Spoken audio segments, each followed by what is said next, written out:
निकट बने, सिद्धि फल से आनंद देंगे। कोशिश कर बढ़े, सोच बुलंद करे।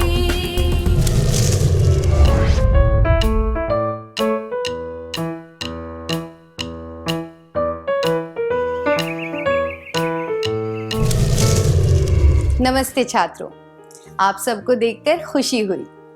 आइए आज के सत्र की शुरुआत एक पहेली से करते हैं। नदी के किनारे एक आदमी था। उसके पास एक छोटी नाव, एक बाघ, एक बकरी और घास की गठरी थी। उसे नदी पार करनी थी। वह नाव बहुत छोटी थी।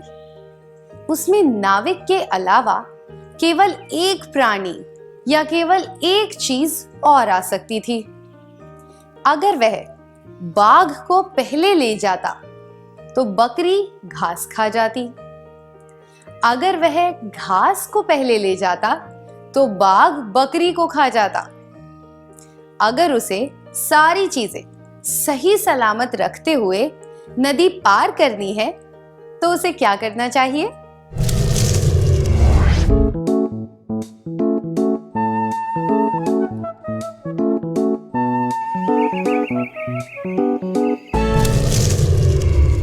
अपने जवाब देने के लिए धन्यवाद। पहले उसे बकरी को उस पार ले जाकर वहां छोड़ देना चाहिए ताकि घास बाघ के पास सुरक्षित रहे।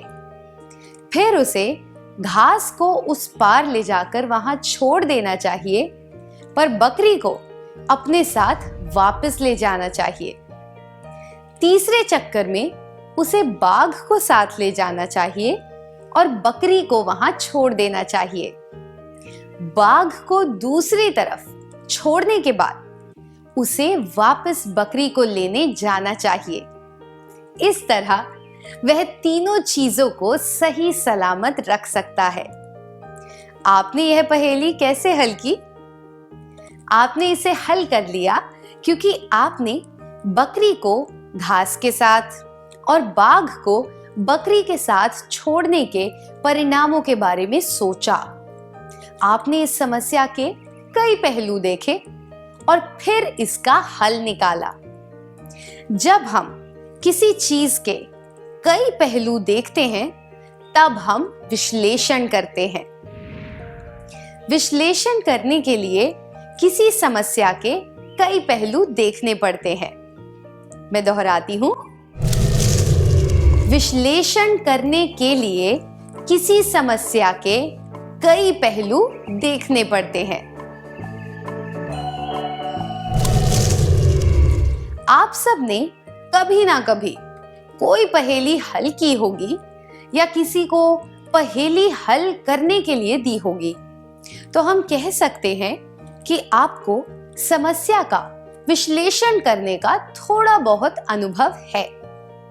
आइए एक पहेली के द्वारा आपकी विश्लेषण करने की योग्यता को काम में लेते हैं। तुम ना बुलाओ मैं आ जाऊंगी, झट से घर में घुस जाऊंगी, ना भाड़ा ना किराया दूंगी, घर के हर कमरे में रहूंगी। पकड़ना मुझको तुम पाओगे, मेरे बिन ना रह पाओगे। बताओ मैं कौन हूं?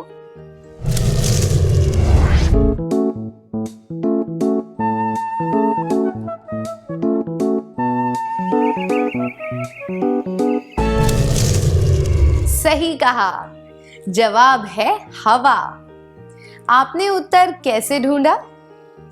पहली बार पढ़ने पर हमें यह कठिन लगा होगा क्योंकि हम किसी व्यक्ति के बारे में सोच रहे थे, पर जब हमने वाक्यों को अलग अलग करके उनके अर्थ पर ध्यान दिया तो हमें यह सूझा कि यह कोई व्यक्ति नहीं हो सकता। आखिरी वाक्य पढ़कर यह समझ आने लगा कि यह ऐसी चीज है जो जिंदा रहने के लिए आवश्यक है। हम उत्तर ढूंढने के लिए विश्लेषण कर रहे थे। जो विद्यार्थी सही जवाब नहीं बता पाए वे भी अलग अलग तरह से सोचकर विश्लेषण कर रहे थे। अब एक और पहेली। अगर नाक पर चढ़ जाऊं, कान पकड़कर तुम्हें पढ़ाऊं, बताओ मैं कौन हूं? क्या आप इसका उत्तर बता सकते हैं?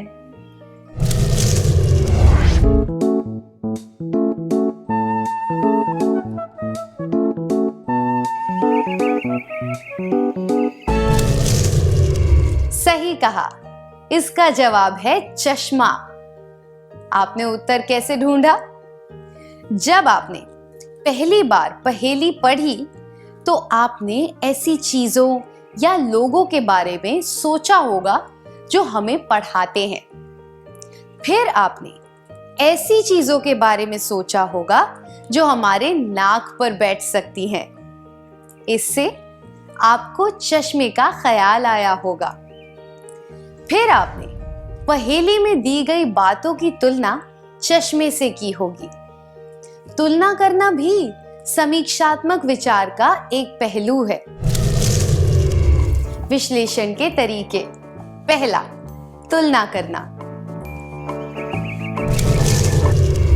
क्या आप कुछ पहेलियों के बारे में सोचकर एक दूसरे से पहेलियां पूछ सकते हैं?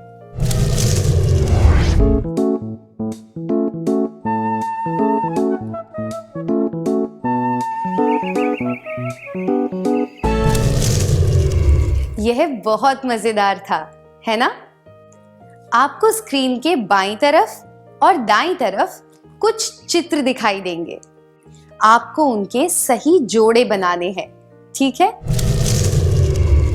जूते, बटन, शर्ट, चित्र या तस्वीर, प्रकार, रबर, रंगों का डिब्बा, लेस या फीते, पेंसिल, वृत्त।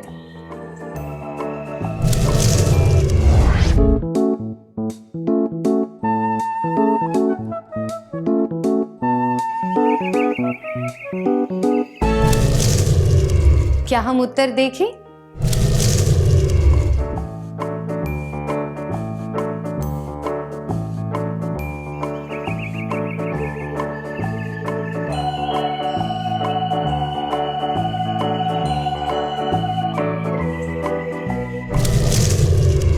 हमें सही जवाब कैसे पता चले?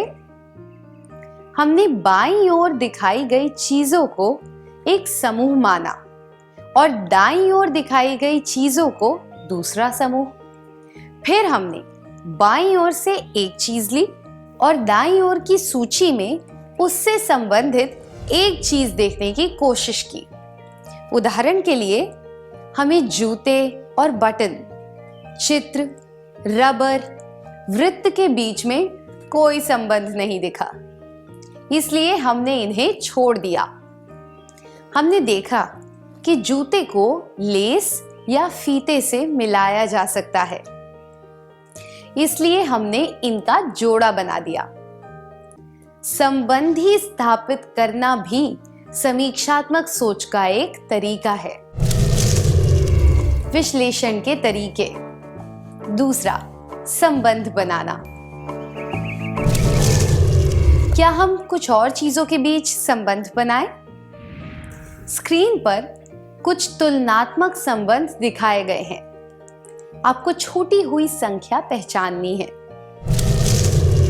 अगर 6 और 24 के बीच वही संबंध है जो 10 और 40 के बीच है, और वही संबंध 16 और छूटी हुई संख्या के बीच है, तो वह छूटी हुई संख्या कौन सी है? 6 को 4 गुना करने से 24 मिलता है। 10 को 4 गुना करने से 40 मिलता है। इसलिए छूटी हुई संख्या होगी 64, क्योंकि यह 16 की 4 गुना होगी। हम कह सकते हैं कि 16 और 64 के बीच में वही संबंध है जो 6 और 24 के बीच और 10 व 40 के बीच है। अगली पहेली। अगर मेंढक टर्राता है तो हाथी क्या करता है?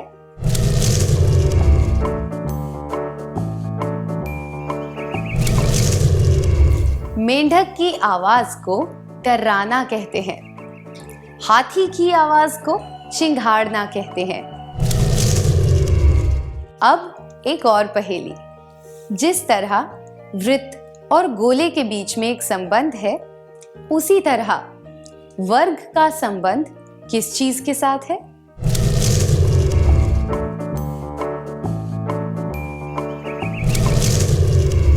जिस तरह वृत्त और गोले के बीच में संबंध है, उसी तरह वर्ग और घन के बीच में संबंध है।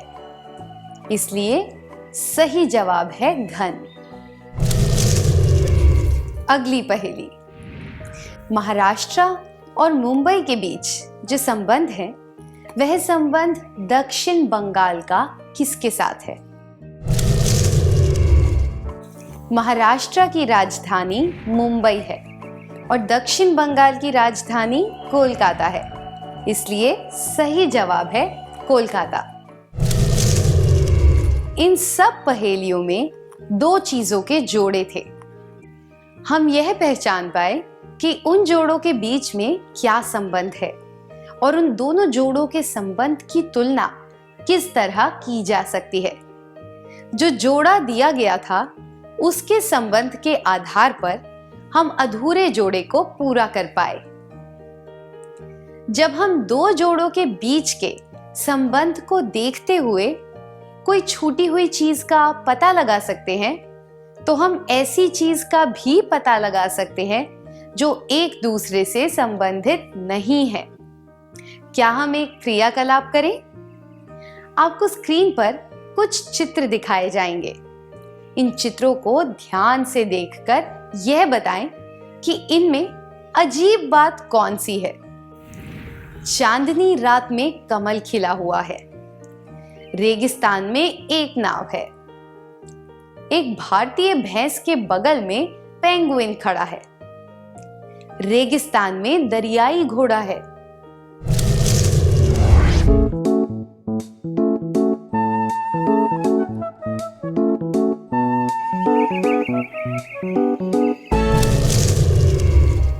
बहुत बढ़िया। कमल के फूल को चांदनी रात में खिला हुआ बताना अजीब लगता है, क्योंकि वह केवल धूप में खिलता है और रात को बंद हो जाता है। नाव चलाने के लिए पानी होना चाहिए, इसलिए रेगिस्तान में नाव देखकर अजीब लगता है। पेंगुइन एंटार्क्टिका जैसी ठंडी जगहों पर पाए जाते हैं, इसलिए उन्हें भारत जैसी गर्म जगहों पर दिखना अजीब है। दरियाई घोड़ा पानी में रहता है, उसे रेगिस्तान में देखकर अजीब लगता है। विश्लेषण के तरीके। तीसरा, विचित्र या अजीब बातों को पहचानना। अब एक और पहेली हल करेंगे। एक दिन कमला ने देखा कि उसके पड़ोसी गायत्री और गरिमा दरवाजे के सामने खड़े होकर एक दूसरे के साथ झगड़ रहे थे। जब वह उनके पास गई, तब उन्होंने उसे अपनी समस्या बताई और झगड़ा निपटाने के लिए कहा। उनकी बात सुनने के बाद कमला ने उस मामले में अपनी राय देने से मना कर दिया। जब उसकी बेटी राखी ने पूछा कि वहां क्या हुआ था, तब कमला ने बताया कि वे मुर्गे के अंडों के बारे में झगड़ रहे थे। वे इस बात पर बहस कर रहे थे कि अगर गायत्री का मुर्गा गरिमा के घर जाकर अंडे दे, तो वे अंडे किसे मिलने चाहिए। क्या आप इस समस्या का हल ढूंढ सकते हैं? अगर गायत्री का मुर्गा गरिमा के घर जाकर अंडे दे, तो वे अंडे किसे मिलने चाहिए?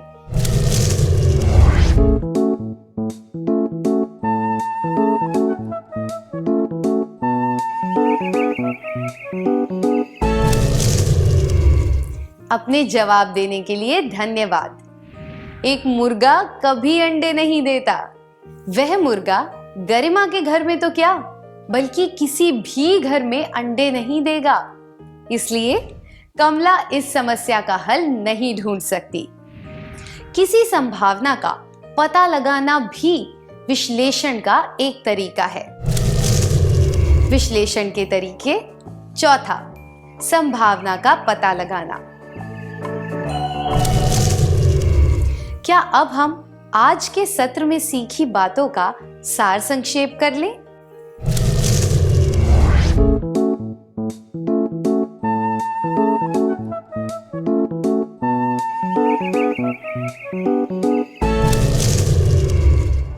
विश्लेषण करने के लिए किसी समस्या के कई पहलू देखने पड़ते हैं।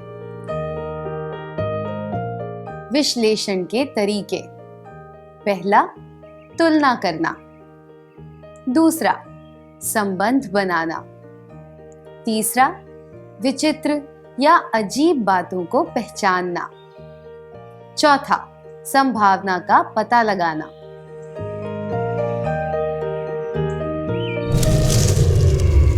इतनी अच्छी तरह सार संक्षेप करने के लिए धन्यवाद।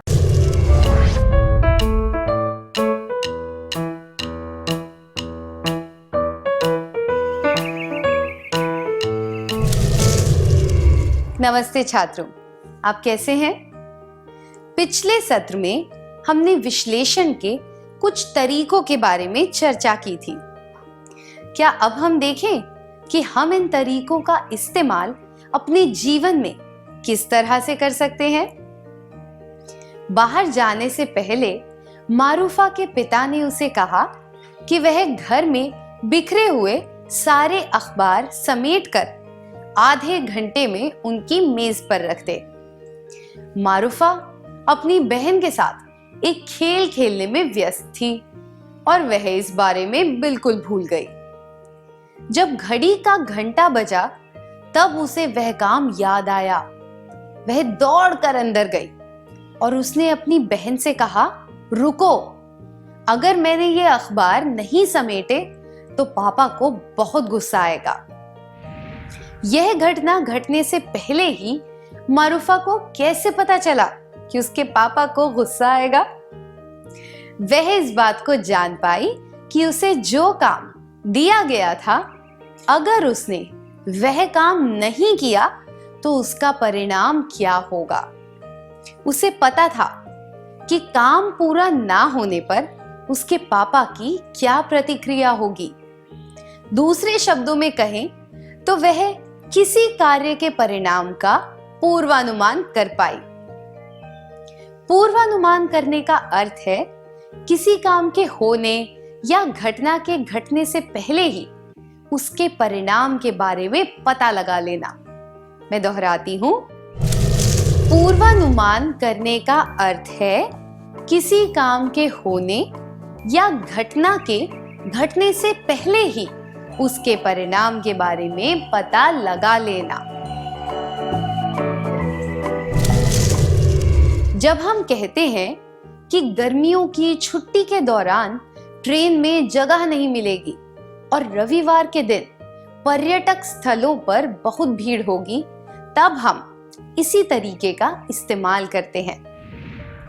क्या आपको किसी चीज के पूर्वानुमान के बारे में अनुभव हुआ है? क्या आप इसके बारे में सबको बता सकते हैं?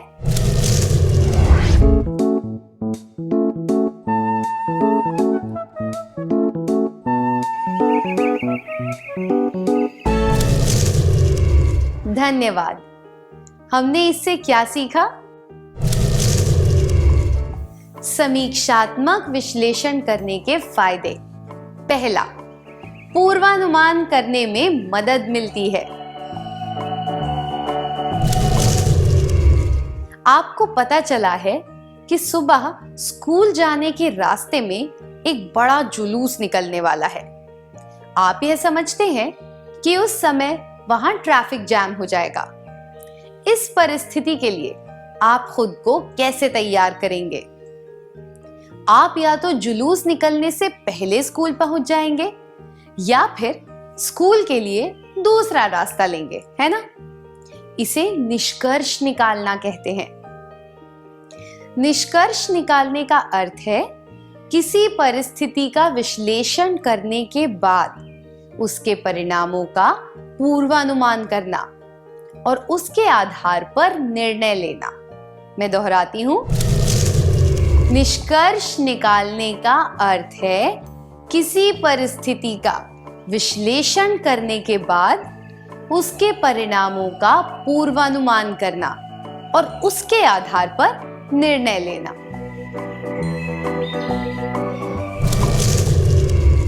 आपने एक चित्र बनाया और अपने सहपाठियों को दिखाया। एक सहपाठी ने कहा, यह बहुत अच्छा है, बधाई हो। दूसरे ने कहा, कितना बढ़िया है, ऐसा चित्र कोई नहीं बना सकता। फिर उसने किसी दूसरे विद्यार्थी की तरफ देखते हुए कहा, मुझे पता है तुम इससे अच्छा बना सकते हो। तीसरे ने कहा, तुमने बहुत अच्छा काम किया है, अगर तुमने ये छोटी सी गलती ना की होती तो यह सर्वोत्तम कहलाता। इन बातों को सुनकर आप इन लोगों के बारे में क्या निष्कर्ष निकालेंगे?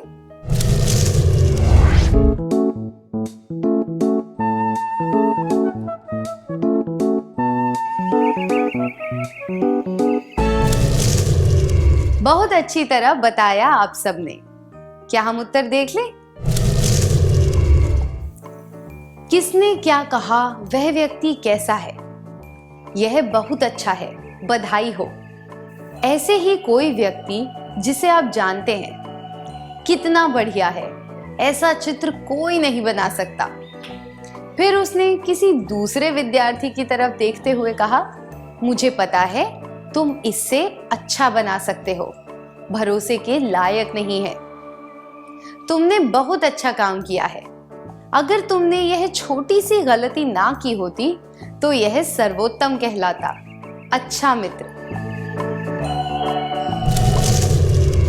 अगर कोई कहता है यह बहुत अच्छा है, बधाई हो, पर आपको यह नहीं बताता कि वह अच्छा क्यों है, तो वह ऐसे ही बाहरी तौर पर आपकी प्रशंसा कर रहा है। ऐसे व्यक्ति से आपकी केवल जान पहचान हो सकती है। जो व्यक्ति कहता है कितना बढ़िया है, ऐसा चित्र कोई नहीं बना सकता, फिर उसने किसी दूसरे विद्यार्थी की तरफ देखते हुए कहा, मुझे पता है तुम इससे अच्छा बना सकते हो, वह व्यक्ति भरोसे के लायक नहीं हो सकता, क्योंकि वह झूठ बोल रहा है। जो व्यक्ति कहे तुमने बहुत अच्छा काम किया है, अगर तुमने यह छोटी सी गलती ना की होती तो यह सर्वोत्तम कहलाता। वह ना केवल आपकी प्रशंसा कर रहा है, बल्कि आपकी कमियां भी बता रहा है और आपके काम को सुधारने के सुझाव भी दे रहा है। ऐसा व्यक्ति एक अच्छा, भरोसेमंद मित्र होता है। किसी व्यक्ति के व्यवहार और बातचीत का विश्लेषण करके हम भरोसेमंद और अविश्वसनीय व्यक्तियों के बीच का फर्क जान सकते हैं। ऐसा करके हम अविश्वसनीय लोगों से बच सकते हैं। हमने इससे क्या सीखा? समीक्षात्मक विश्लेषण करने के फायदे। दूसरा, निष्कर्ष निकालने में मदद मिलती है। अब अगली कहानी। सन 1919 में विक्रम साराभाई उद्योगपतियों के परिवार में पैदा हुए थे। भारत के कई महान व्यक्ति जैसे कि जवाहरलाल नेहरू, महात्मा गांधी, रविंद्रनाथ टैगोर, सीवी रमन उनके परिवार से मिलने और उनके साथ रहने आया करते थे। ऐसे महान व्यक्तियों की संगत का विक्रम साराभाई के जीवन पर सकारात्मक प्रभाव हुआ। कैम्ब्रिज से स्नातक की पढ़ाई करने के बाद उन्होंने सर सीवी रमन के साथ काम किया।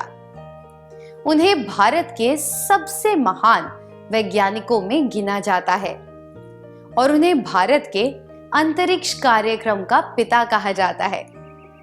जो लोग उनके जीवन के बारे में पढ़कर उसका विश्लेषण करेंगे, वे यह जान पाएंगे कि वे दूरदर्शी थे। उन्होंने अंतरिक्ष अध्ययन से संबंधित नवीन तकनीकों को इजाद किया और वे एक अच्छे उद्योगपति भी थे। ऐसे व्यक्तियों के बारे में जानने के बाद हर कोई उनके जैसा बनना चाहता है। इसी तरह हम और भी कई महान लोगों के बारे में पढ़कर उनसे प्रेरणा ले सकते हैं। उन्होंने जिन चुनौतियों का सामना किया, जिस तरह वे जीवन में आगे बढ़े, हम उनसे बहुत कुछ सीख सकते हैं। अब एक क्रियाकलाप करेंगे। क्या आपके आस पड़ोस में रहने वाले किसी व्यक्ति ने कोई महान काम किया है? क्या आप उनके जीवन का विश्लेषण करके यह जान सकते हैं कि उनकी सफलता का कारण क्या है?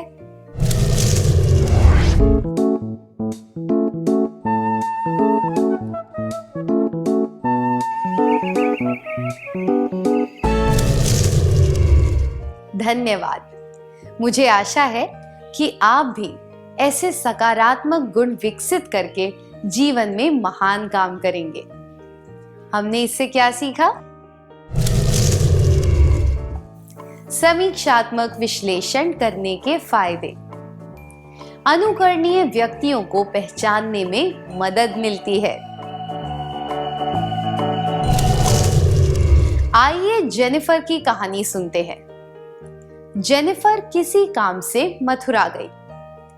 वह मथुरा से पेड़े लेकर आई और उसने अपने पड़ोस में रहने वाली एक दादी माँ को पेड़े दिए।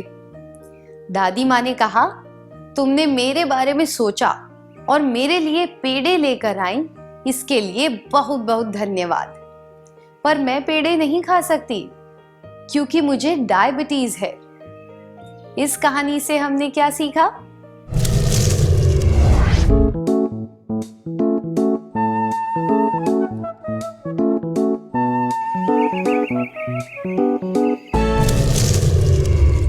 अपने जवाब देने के लिए धन्यवाद। कुछ चीजें कुछ लोगों के लिए अनुकूल होती हैं और कुछ लोगों को कुछ चीजें पसंद होती हैं। किसी व्यक्ति के लिए जो चीज अनुकूल हो या उसे पसंद हो, वही चीज उसे देनी चाहिए। उदाहरण के लिए, अगर किसी को लोक संगीत पसंद नहीं है तो उसे जबरदस्ती ऐसा संगीत नहीं सुनाना चाहिए। जब हम दूसरों के लिए कुछ करते हैं तो हमें पहले से यह सोच लेना चाहिए कि वह चीज उनके लिए उचित और अनुकूल होगी कि नहीं। मैं दोहराती हूं, जब हम दूसरों के लिए कुछ करते हैं तो हमें पहले से यह सोच लेना चाहिए कि वह चीज उनके लिए उचित और अनुकूल होगी कि नहीं।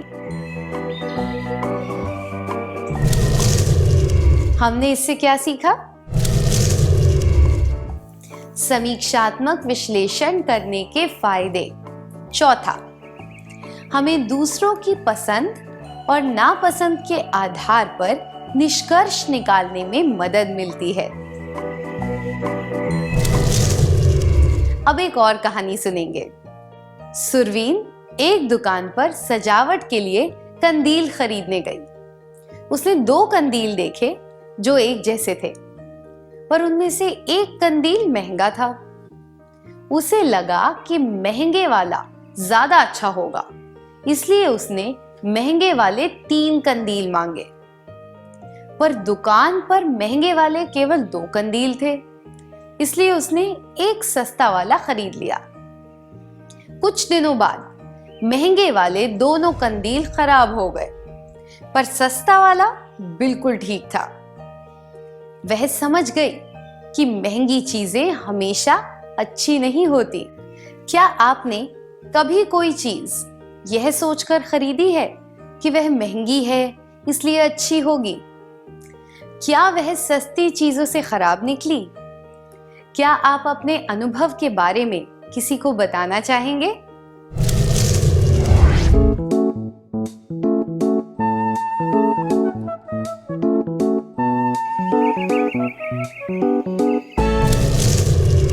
अपने अनुभव बताने के लिए धन्यवाद। यह जरूरी नहीं है कि महंगी चीजें हमेशा बेहतर हों, इसलिए पूरा विश्लेषण किए बिना कोई निष्कर्ष नहीं निकालना चाहिए। हमेशा पूरी जानकारी जुटाकर उसका विश्लेषण करना चाहिए और उसके बाद ही कोई निष्कर्ष निकालना चाहिए। यह तरकीब चीजें खरीदते समय और समस्याओं को हल करते समय बहुत काम आती है। विश्लेषण से हमें तुलना करके निष्कर्ष निकालने में मदद मिलती है। समीक्षात्मक विश्लेषण करने के फायदे। 5वां, तुलना करके निष्कर्ष निकालने में मदद मिलती है। अब अंत में एक और पहेली। 5 कौवे एक तार पर बैठे हैं। बाईं ओर बैठे कौवे ने अपना सिर बाएं से दाएं घुमाया और थोड़ा सरक कर वहां से अचानक उड़ गया। अब उस तार पर कितने कौवे हैं? तो वहां पर 4 कौवे हैं। चारों में से दाईं ओर बैठे कौवे ने अपना सिर थोड़ा घुमाया, फिर उसने अपने पंख के नीचे खुजलाया, तार पर अपनी चोंच बाएं से दाएं रगड़ी और वहां से उड़ गया। अब उस तार पर कितने कौवे हैं? हाँ, अब वहां पर 3 हैं। जब 3 कौवे तार पर बैठे थे, तब एक शिकारी ने गोली चलाई और बीच में बैठे कौवे को मार गिराया। अब उस तार पर कितने कौवे हैं? क्या आपने कहा 2 कौवे?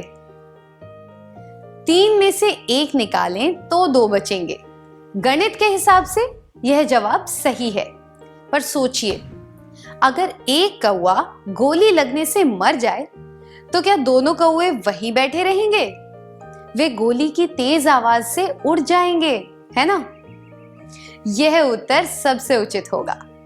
हम यह उत्तर तभी दे सकते हैं जब हम समीक्षात्मक रूप से इस परिस्थिति का विश्लेषण करें। समीक्षात्मक विश्लेषण से हम परिस्थिति को अच्छी तरह समझ पाते हैं। समीक्षात्मक विश्लेषण करने के फायदे। 6, परिस्थिति को अच्छी तरह समझने में मदद मिलती है। हमें परिस्थिति का समीक्षात्मक रूप से विश्लेषण करना चाहिए, सही पूर्वानुमान करना चाहिए और उचित निष्कर्ष निकालना चाहिए। घने काले बादलों को देखकर छाता साथ में रखना, यह समीक्षात्मक विश्लेषण, पूर्वानुमान और सही निष्कर्ष का ही परिणाम है। समीक्षात्मक विचार का प्रयोग करते हुए जीवन में महान कार्य करने के लिए आपको हमारी शुभकामनाएं। क्या अब हम सत्र का सार संक्षेप करें?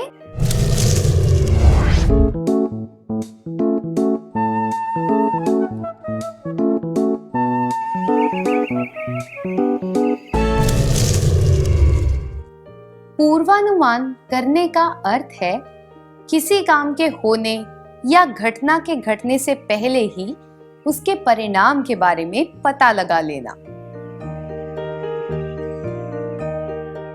निष्कर्ष निकालने का अर्थ है किसी परिस्थिति का विश्लेषण करने के बाद उसके परिणामों का पूर्वानुमान करना और उसके आधार पर निर्णय लेना।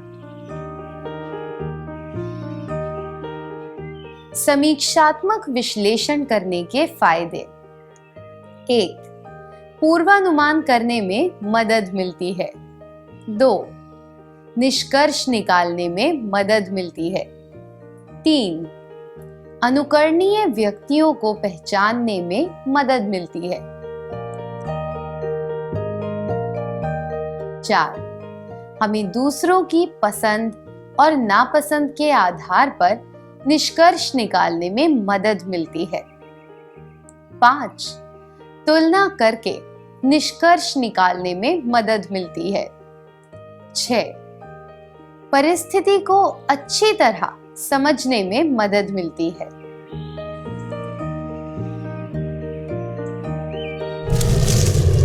अच्छी तरह सार संक्षेप करने के लिए धन्यवाद।